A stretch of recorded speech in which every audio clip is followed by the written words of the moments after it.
आज अनंत चतुर्दशीच्या सर्वांना शुभेच्छा। कर सर्वांच्या दुःखाचा नाश, चिंतामणी कर सर्वांच्या जीवनात आनंदाची बरसात। आज अनंत चतुर्दशी निमित्त मी इथं मँगो मोदक केलेले आहेत। तर चला आपण हे मोदक कसे करायचे ते पाहूया। मँगो मोदक करण्यासाठी मी इथे 2 चमचे तूप घेतलेले आहे। त्यामध्ये आता मी 3 वाट्या खोबऱ्याचा किस घालणार आहे। डेसिकेटेड कोकोनट आहे हे, आणि ते व्यवस्थित आपण परतून घेऊया। त्यानंतर मी इथे 1 वाटी मिल्क पावडर टाकणार आहे। मिल्क पावडरमुळे आपल्या मोदकांची टेस्ट ही खूपच छान लागते। त्यानंतर आपण सर्व व्यवस्थित मिक्स करून घेऊयात। वेलची पूड टाकणार आहे 1 चमचा। वेलची पूडमुळे खूपच छान टेस्ट लागते आपल्या मोदकांची इथे। आता आपण हे सर्व मिश्रण व्यवस्थित मिक्स करूया। गुठळी फोडत आपण इथे हे मिक्स करायचं आहे, गुठळी ठेवायची नाहीये। त्यानंतर मी इथे 2.5 वाटी कंडेन्स मिल्क टाकणार आहे, आणि कंडेन्स मिल्क टाकल्यानंतर आपण हे मिश्रण व्यवस्थित मिक्स करून घेऊयात।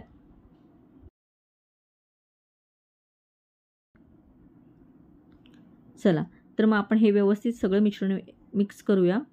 आता आपले इथे मिश्रण मिक्स झालेलं आहे। इथे तुम्ही पाहू शकता व्यवस्थित छान मिक्स झालेलं आहे।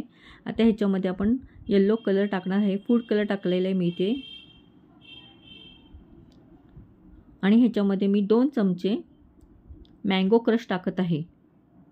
थोडं मी मिश्रण बाजूला काढून घेतलं आणि थोड्या मिश्रणामध्ये मी हे मँगो क्रश टाकलेला आहे, आणि व्यवस्थित मिक्स करून घेऊयात।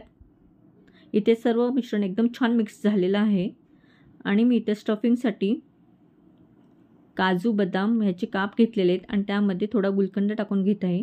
ह्या प्रकारचे मोदक खूपच छान लागतात आणि एकदम टेस्टी लागतात। आणि मोल्डमध्ये मी आता व्यवस्थित इथे स्टफ करून घेते। तूप लावलेले अगोदर मोल्डला। मँगोचं मिश्रण मी जे केलेले आहे ते मी आता ह्या मोल्डमध्ये भरून घेत आहे। व्यवस्थित भरायचं आहे। हे पहा मी बघा कशा पद्धतीने भरत आहे मिश्रण।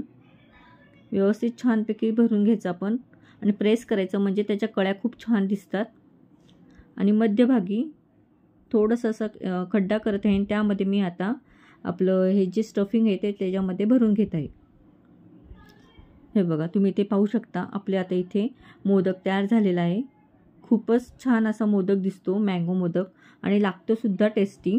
तर तुम्ही नक्की मी सांगितलेल्याप्रमाणे तुम्ही हे मोदक करा, आणि कसे झाले ते मला नक्की कमेंटमध्ये सांगा, कारण खूप छान म्हणजे खूप छान टेस्टी लागतात। तर हा व्हिडिओ तुम्हाला आवडला असेल तर प्लीज लाईक करा, शेअर करा आणि सबस्क्राईब करा। अनंत चतुर्दशीच्या सर्वांना हार्दिक शुभेच्छा।